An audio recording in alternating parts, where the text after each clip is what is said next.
So how has the celebrations been in the past couple of days? It looks like they've been pretty decent. Yeah, we had like two great parties. One party with all the athletes, one party with the HYROX team members. And yeah, just awesome, amazing. Like how good the event organization is, the same as like the party organization from HYROX. It was really great. It was a great time. It was a great weekend. Yeah. You saying that I went to like a HYROX team meeting on the Thursday night, and really all it was about was like Christian and Mo talking about like the importance of the party and all their plan for it and everything like that. So yeah, I can imagine. Um, so congrats on the win, amazing performance on Friday. Uh, how much did it mean to you? Thanks, Greg. I mean, everybody who's like following me knows that I'm working really hard and that this was like one of my main goals since I started with HYROX, like to at least one time be the best in the world in this sport. And yeah, after my swimming career, HYROX is my sport now, and I'm really happy to have achieved that goal. Like defending my European title was a very big accomplishment this season, and winning a major too. And yeah, the next step was, I think it was the only thing that was left to win. And yeah, I did it. I'm really happy with it. And but I know next season is gonna be even harder to defend this title. Yeah. Yeah. Did you, like you said, it was always your aim? Did you always believe you could do it? I mean, yeah, this was like my fifth attempt to win the world championships, and I've been consistent through the years. I've been every time on the podium, and I knew like I had it in me to get this first place.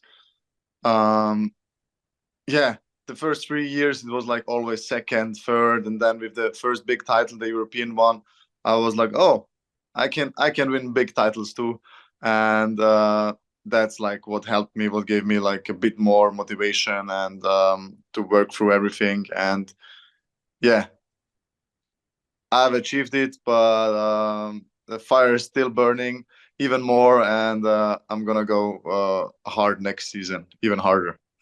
Good, good. I'm pleased. I saw your post. It might have been yesterday, and you said like my aim was to win a world championship. And I was like, I hope this isn't like a retirement post. So I'm pleased that you're coming back. No, no, don't worry, don't worry. All I'll be here. I'll be here. I don't right. I don't want it to make it too easy for the new guys coming in. Good, good. Uh, so I asked on our stories for questions for you.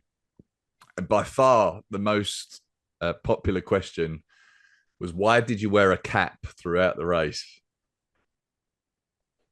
You know the movie Over the Top? No. You don't know the movie Over the Top with Sylvester Stallone? Like it's from the 80s, I think.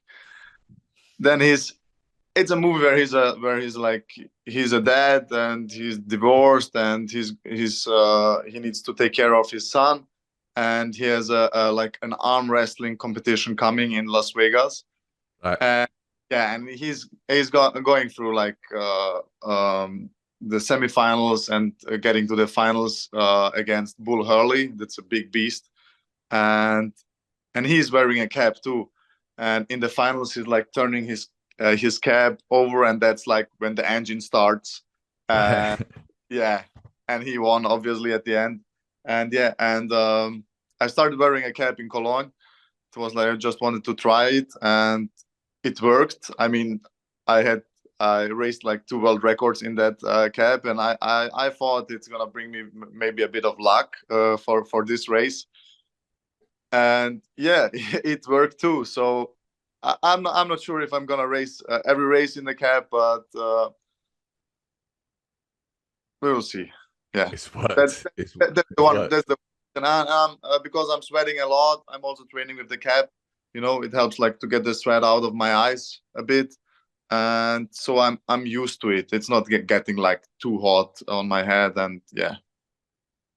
How did you find the heat in the venue? Because obviously it was hot in there. A lot of people struggled that weekend. Were you all right with it? I was all right with it because like I do my trainings in under every conditions. You know, like I can train and work out hard if it's cold, if it's hot, it doesn't matter. But it was really hot in the at the venue. And sorry, someone calling. Um, but I mean, we had all like the same circle. It was the same for all during the race. So, uh, and at this moment, it's like if you have to race now, and if you want to win, if you're going for the win, you have to go through it. Doesn't matter. I mean, honestly, how I felt that day was not the best. It was not, and it was not my best race ever. But I knew, like, from my trainings, from my workouts, doesn't matter in what condition I am, I can perform well. Mhm. And I think I executed. I did. Even if I was not like on the peak of my fitness level, I had a great strategy, I think, and I'm glad I stick to the strategy. Even like Sandy and Hunter were all the time around me, and in the end, it worked out the best way it could, like for me. I've heard you say that before. It might have been to me, to be fair, about like um, being able to perform in all conditions, and like you are probably like the most consistent performing athlete in the sport. Really, like you're always up there. Like, where does that come from? Is that just years and years of training and your swimming training and everything like that, or is it something that like you work on? Is it like you deliberately seek out hot training and cold training or anything like that? Yeah, I mean, I used to swim like for almost 20 years, and I went to training like before school and after school under every conditions, summer, winter, doesn't matter if it was too cold outside, if it was hot, and I for myself I work on that things. Even imagine you have to pee, really, you have to go to the toilet, Mm-hmm. and I'm waiting. I'm finishing the workout. I'm not going to toilet because in a race it can happen too that you have to go to the toilet. But these things I'm taking care of. Sometimes I'm waking up in the morning at 2 or 3 to go to the toilet, and I'm taking all my shoes and I'm go out for a run because like I want to be able to perform under every circumstances, and it doesn't matter. It don't happen like every week, but if it happens sometimes, and let's see if I can run under 4 minute pace at this time right now, even if I just slept 2 hours and my body is like really tired. And these are the small things I do in my training, like to have the right mindset during the race, because I want to enjoy the race. I don't want to have any troubles and any problems in the race. That's why when I do wall balls in my trainings, I don't always have a target, but I'm like, I have a wall and I'm throwing the ball. And if I feel like, okay, this wall ball was like not fine, not high enough, not precise enough, then I do like 3 or 4 reps to regain that 1 rep. So even if I had like these 10 no reps in the race, that doesn't bother me at all because I knew I can go like 50 more if it's necessary. The only problem was the time. I was going against Sandy and Kelly, and as the target restarted on Sandy's side, I wasn't not 100% sure. I knew like I'm in front, but I didn't knew how many reps Yeah. I had. But yeah, that's what's going on in my head sometimes.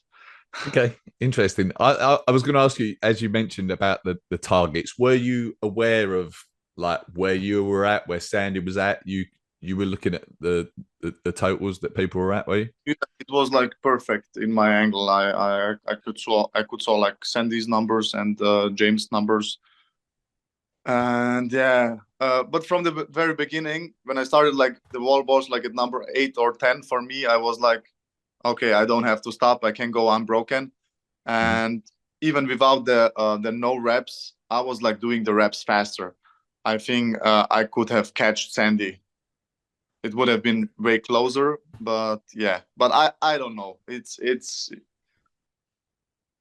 maybe in another race maybe I should ran faster like the last 2 laps.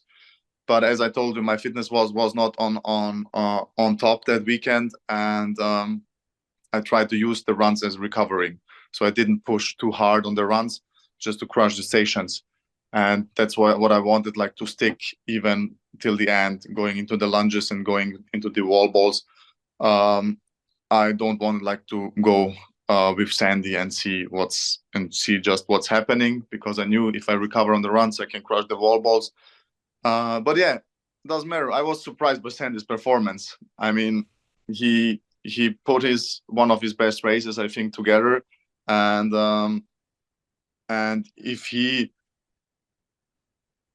I mean, it's hard to say, but if he doesn't get the penalty on the pole, and if he managed to do the wall balls unbroken, he's the world champion, you know. And that's why I said before, next season is gonna be very hard. Yeah.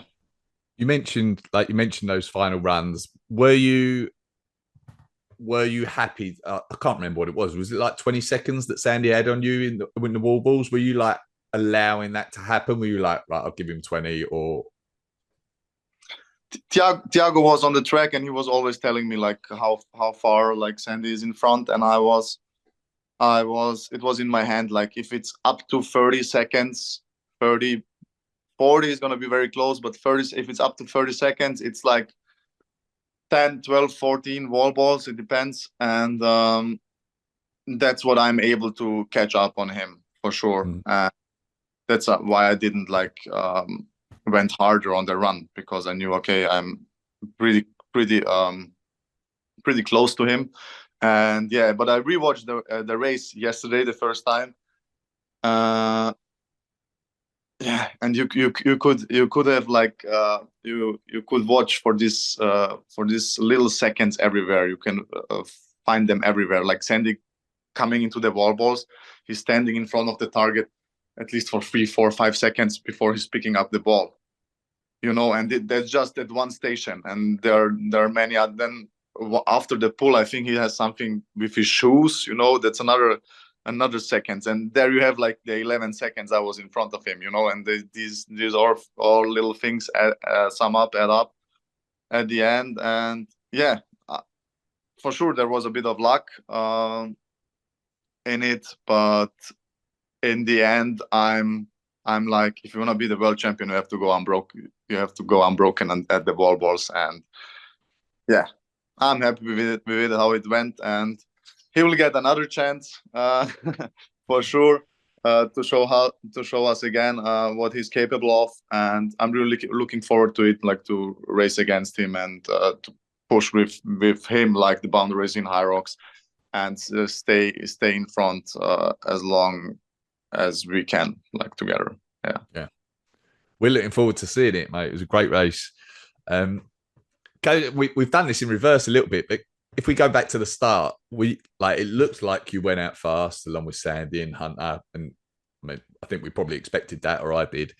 Were you like, you've had 4 podiums in World Championships? Was your approach to this one maybe different in that you were like, I'm going all out for the win?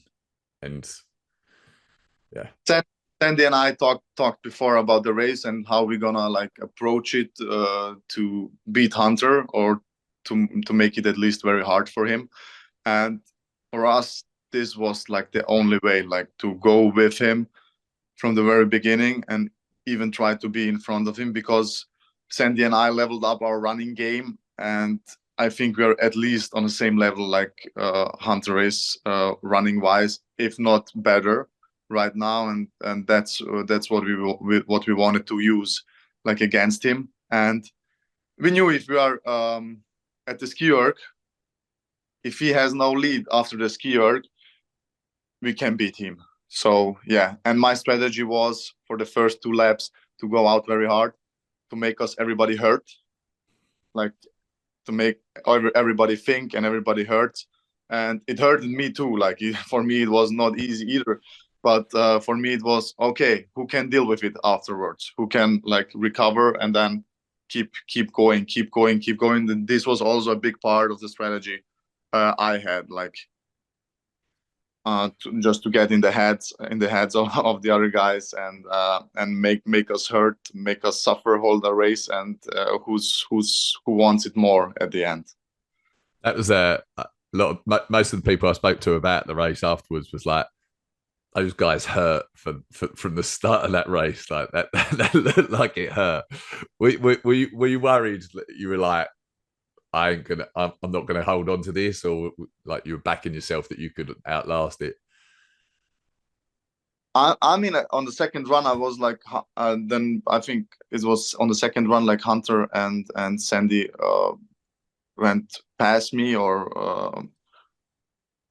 and I was like, oh shit, maybe they are in a better condition than I am. But then I saw it like on the sleds. Okay, I'm going very good.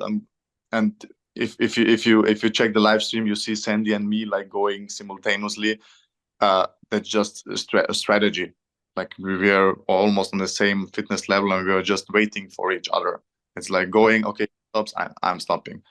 He's going, I'm going. So it was just a strategy thing, and it was a bit of recovery even during the sleds. I think we both, if we could have wanted, we would like go the first length without stopping the second, and then just one stop could have been maybe 20 seconds faster on the sled. But it's a race. That's the difference. It's not.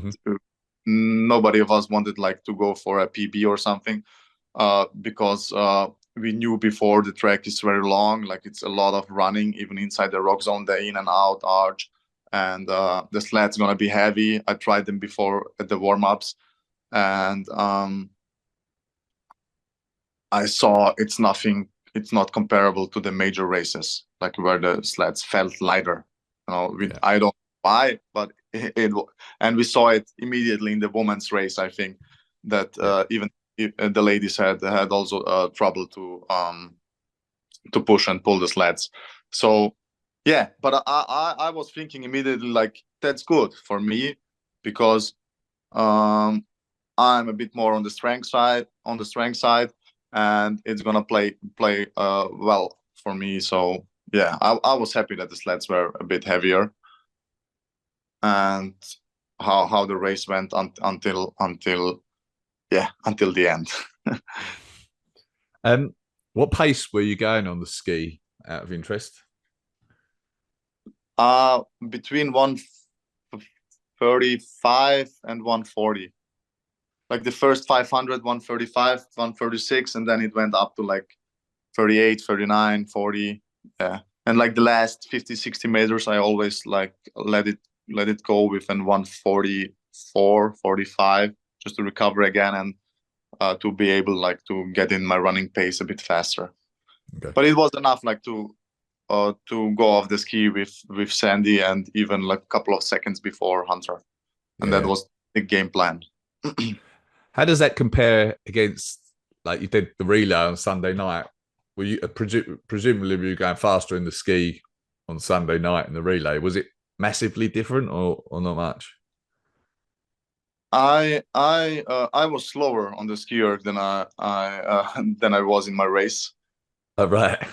Yeah, I mean, I was so sore after Friday, so because I never do an like in race simulation in my training, so I always train hard for 20 minutes, 30 minutes, something, I never do in 60 minutes something very hard, except of just running.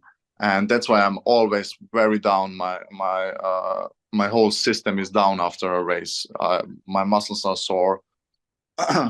And I really needed like to recover, and I was not recovered on Sunday for the elite. But I tried to do my best. I went a bit faster, I think, on the run, and I tried to hold like a 138 to 142 on the skier, and that's it. And I knew a bit. I have just one station rest, so one run, one station rest, and I had to go again for the pull. And it was pretty good until then. Like we were in third, I think, after the pull. Yeah. and then my elite relay strategy didn't went like I wanted, because like my teammates are very good runners. I think we had the third fastest running time overall, but it was just not enough time for them to prepare for the stations. And yeah, but I'm really happy I had them on my team. We had such a great experience, and we had really fun. And for them, it was like really nice to experience all of that. HYROX, it's like the first HYROX for them. First time being at a venue and seeing all the peoples, the community, and everything. And I think it was a great experience for them. And I think if we train on them and everything, and focus a bit more like on the station work, and yeah, we're gonna be pretty fast next year. Okay. So you wouldn't necessarily like change your strategy in terms of just only getting experienced HYROX athletes. It's more about getting them trained in.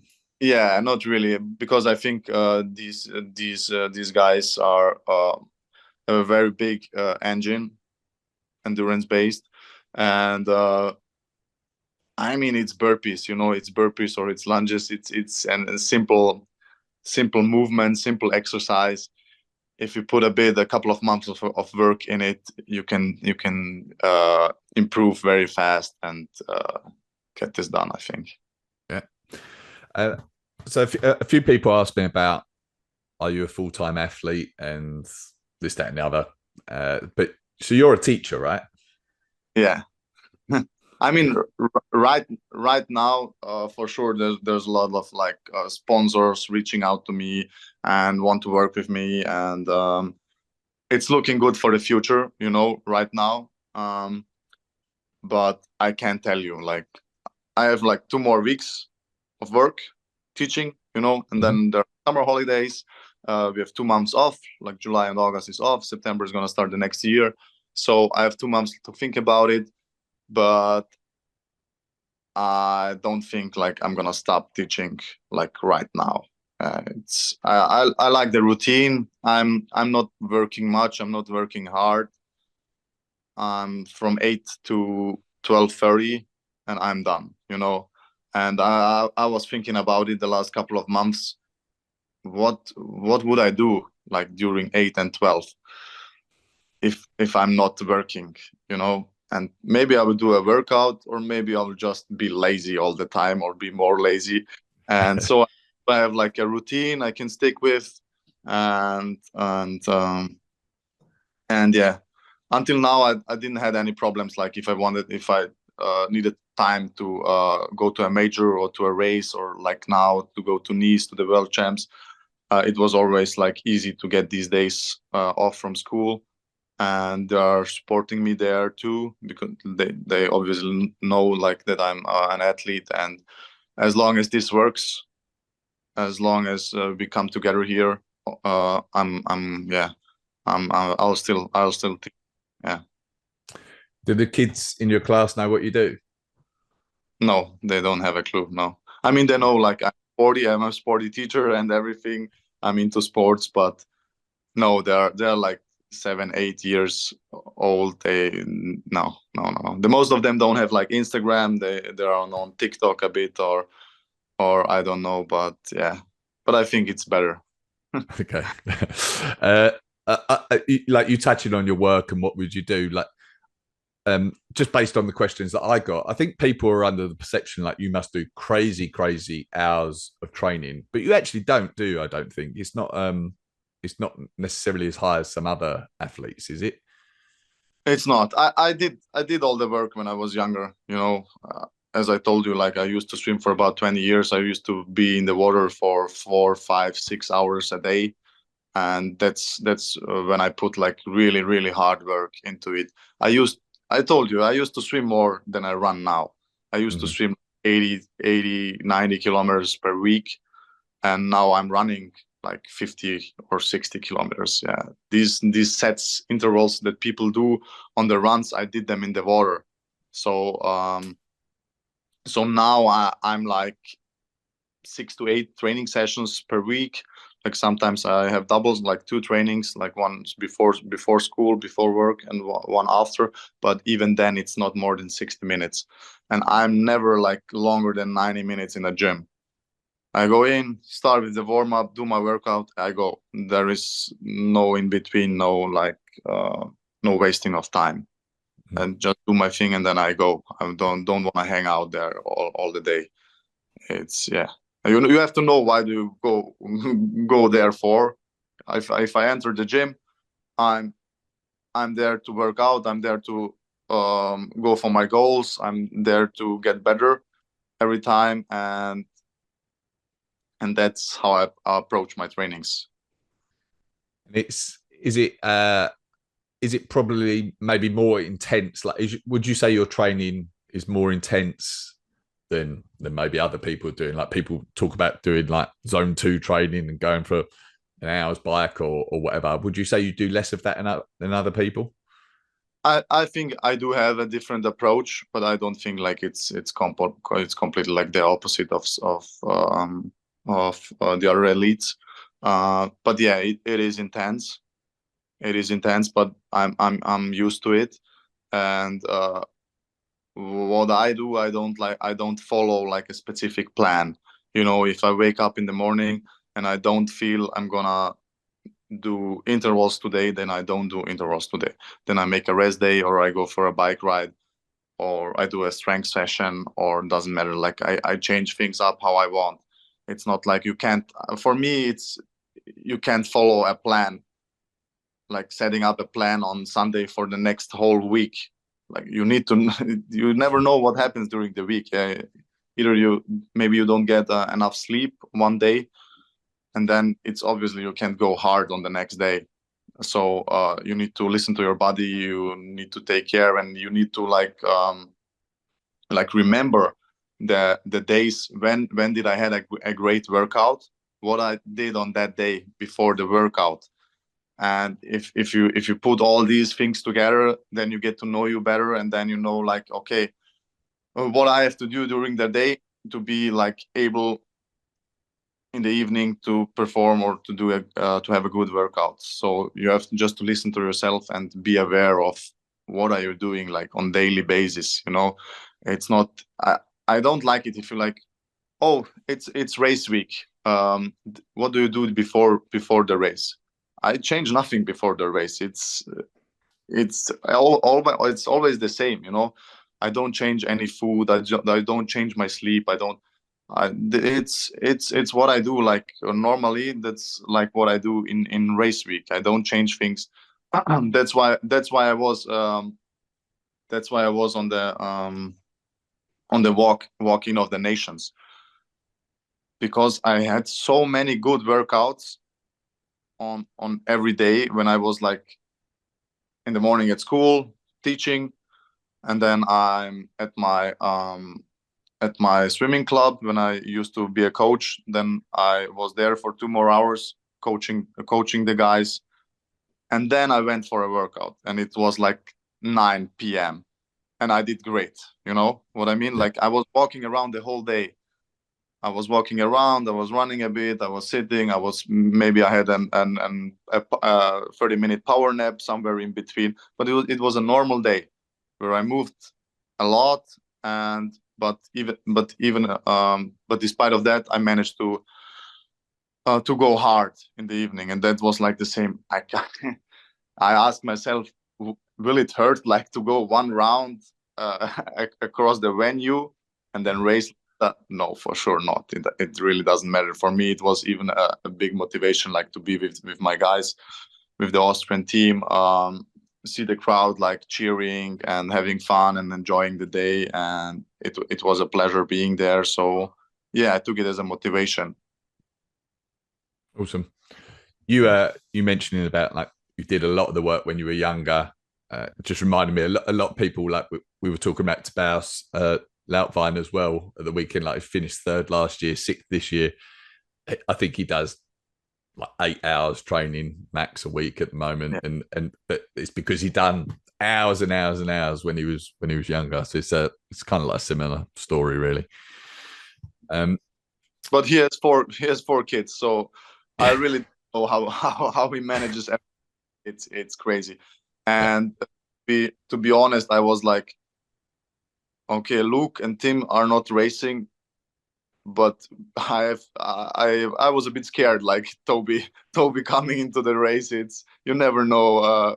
I mean, you know that he's very good, and this, I knew from the very beginning he will finish like at least top 6 to 8, somewhere in between, and he did, you know, and he showed us that he really belongs to the elite. Still belongs to the elite 15, and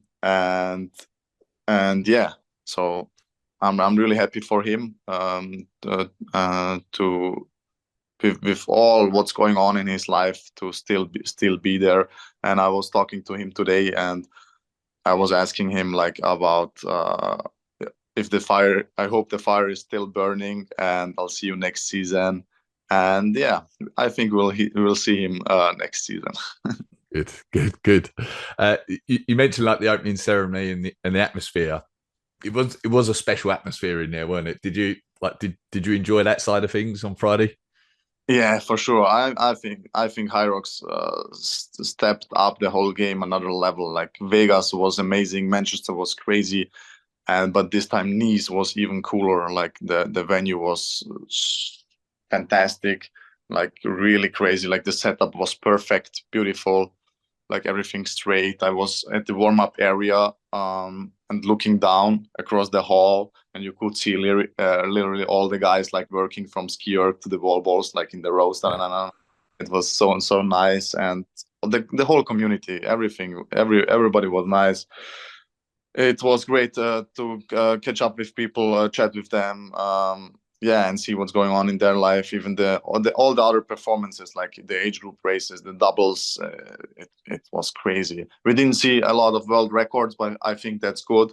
We don't want like at every race to have like world records. HYROX needs to keep the standards, like to take care that it's always 1K, and then there is a rock zone, then there is everything. And we don't really want like easy sleds. So if you're doing, if it's pro, then it should be like pro. And Yeah.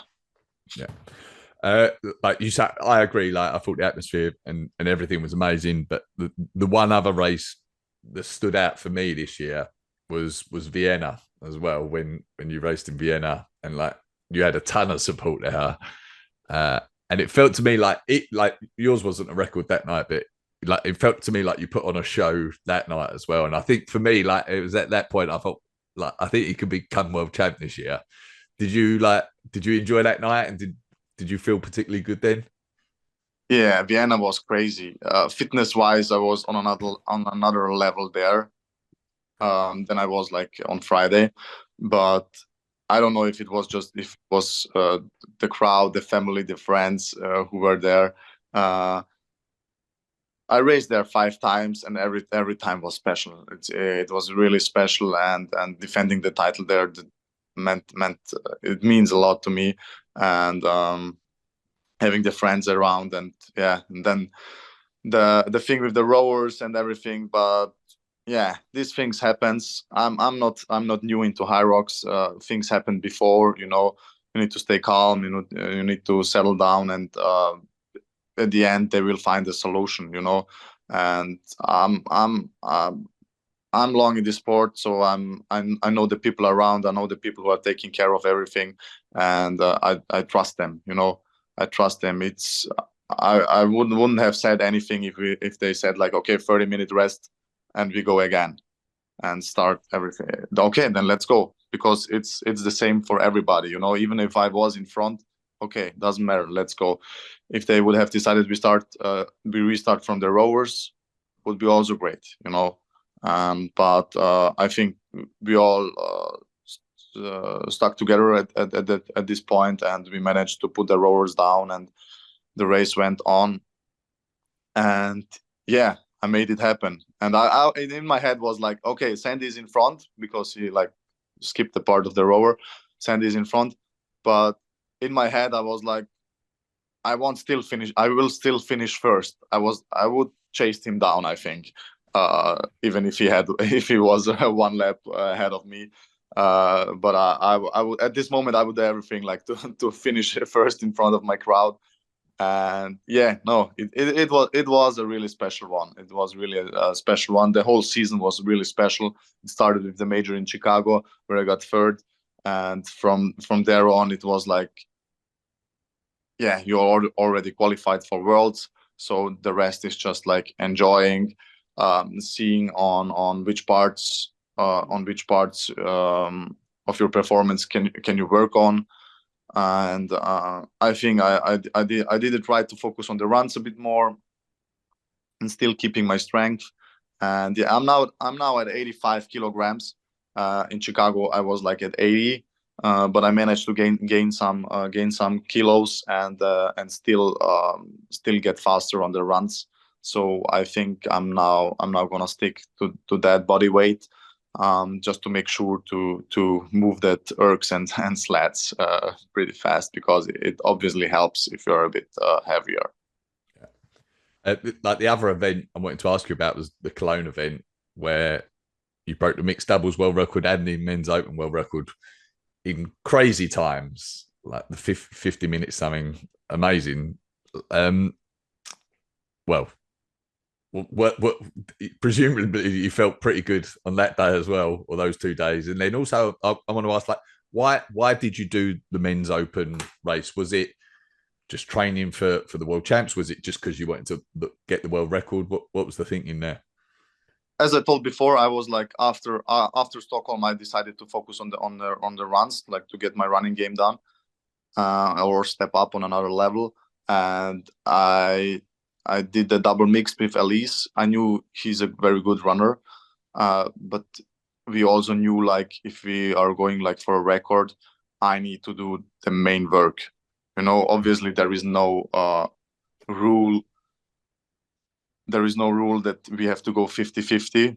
So, and I knew like Meg and Ryan are together, like on another level than Elise and me and myself. So I knew if we're gonna go for the world record, I have to do like 90%, 95% of the work, especially on the ergs and on the sleds, because I know from the race from Meg and Ryan that they did almost 50-50, and for that their time is just insane for sure. Yeah. I knew if you think like they changed and Megan is doing, but I keep doing, that's an advantage for us for sure. And on the rower we didn't change at all. Like I was rowing because there you have like the 10 seconds the change, and that's it, and the record is gone. But the course was very good. It was very fast. It was very fast. It was a bit traffic on it. It was crowded at the time of the race, but yeah, we enjoyed it. Like Elise was running crazy. We were running like under 3:30, I think, and it all came together at the finish line. We didn't even knew the exact record, the exact time, and they didn't show it like as a world record. Okay. At the beginning, yeah, and they needed like to do the research and to find the race from Meg and Ryan.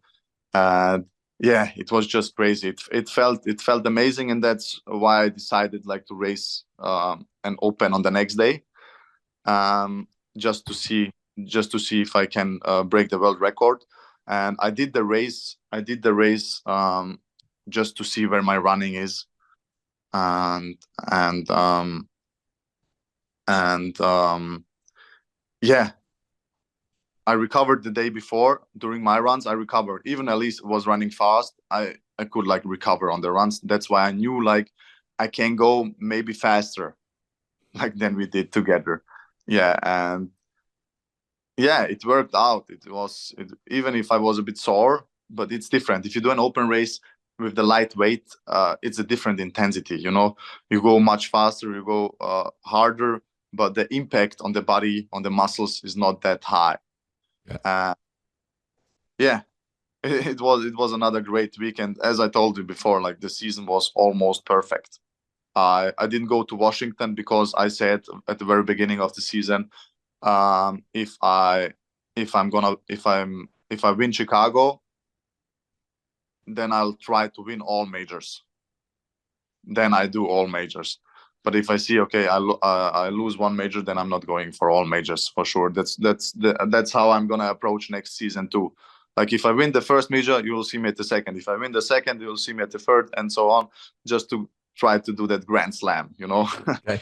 Like winning all majors and the worlds in 1 year, that would be like the perfect season. Yeah. You mentioned like a couple of times, like your running's improved. You wanted to see where it was at. It's come on. Like, have you done anything different, like this season or in the last off season to help develop that running, or has it just been more of the same? It's pretty much just the same, but it's like I increased my weekly kilometers up to 10 more. Like I'm now, as I told you, I'm at 50, 60 kilometers. Before the first 3-4 years of HYROX, I was running like 30 to 40. What's not much compared to the other athletes, what they are running. But as I told, I have like the basic endurance, basic engine from the swimming. And I think I need my muscles to recover faster. If I start running like 80 to 100 kilometers a week, I would need like 2 race days maybe. I rather run less, try to set the intensities right, and give my body, my muscles time to recover and to stay consistent through the years. I wouldn't be happy if I like go like 8 weeks hard and then I'm injured or I'm sick for 2 weeks or something like that. I rather go on a moderate level where I know, okay, I have enough time to recover. My body has enough time like to be ready for the next session, and I can go with that intensity like for years, not for a couple of weeks, then for years, and to develop like that for the next races. Does that mean you're doing a lot, like let's say like race pace, as opposed to like you're not doing much faster than race pace? Or you're doing a large bulk at race pace? Is that fair to say?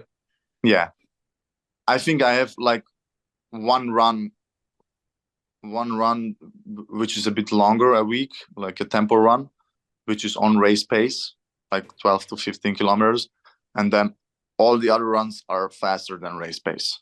Okay. Yeah, I mean, I have one long run, but that's a trail run, you know, that's running up and down and then. But all the other runs are really way faster than race pace. So I'm not going like for a 2-hour jog or something. That I'd rather go for a swim or for bike or yeah. What's off-season plans? Off-season plans. I have a race in a couple of days. I'm running a 5K. Is the on has a track night.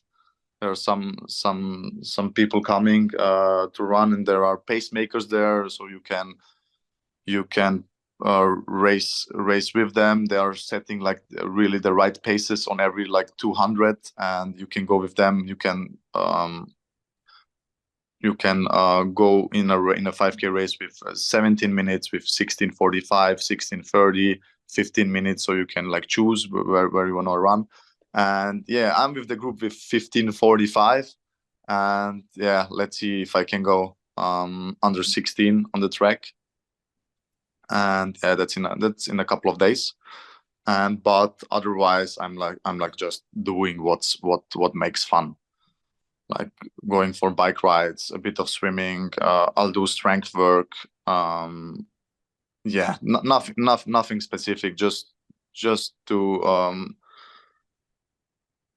get a bit away from HYROX, let's say it like that, and to be like fresh for the new upcoming season, you know. And that's why I'm not gonna start before like September with really like specific work. Again, because like the season is gonna be again very long, very intense, very hard. Even if I don't race much or many races during a season, I want to execute. I want to execute every race as perfect and as good as possible, you know. And yeah, I'll spend a lot of time with family, with friends, traveling, vacation. I'm gonna be in Turkey for a wedding, then Croatia, Italy, and yeah. Nice. Lot. Is it like I appreciate what you said, you're not going to be too specific, but do you have like large peaks and troughs throughout your season? Like I know Hunter, like for example, around Stockholm, he sort of said he was still in beer drinking season, and then he really tries to peak at the end of the season. But my perception of you is like you're a little bit more consistent throughout a year. Is that fair? Or Yeah, it is. I don't have like, I'm not like yeah, I'm not peaking or anything. I'm just being consistent as possible. So that's why I'm always like ready to race on yeah, on a on a yeah, on a regular level, you know, or on a high level. But if like how the race in Vienna went, that's something I can't really impact. That's, you feel like 3% better than the other days, and that's it. And then you're like performing a 54 or something. But on the other hand, I think I'm, if I stay like injury free and if I'm healthy through all the year, I could race every weekend well, like a 56 or something, because I'm like consistent all the time, and I know I need like 2 or 3 days, a bit of rest before a race, and then I'm ready, just to recover a bit from the hard training sessions before. But then I'm ready, so I'm not really peaking. But I know exactly what to do, like 2 weeks before a race, like to get my body ready for that. okay. Awesome. All right. Well, thank you for this. Congrats again. Like, so pleased for you. I know everyone in the community was always so humble, approachable, consistent, inspiring. So yeah, well done, man. Pleased for you. Thanks, Greg. You also did a great job on the weekend. Thank you very much. Appreciate it. Thank you. Thank you. Very nice. If people want to follow you, find out more about you, is it Instagram they should go? Yeah, it's Instagram. My name, Alexander Rončević, and yeah, that's it. I'll have some of my trainings there, a bit of my life. You can join in. All right. All right. Nice one. Thank you, mate. Thanks, Greg.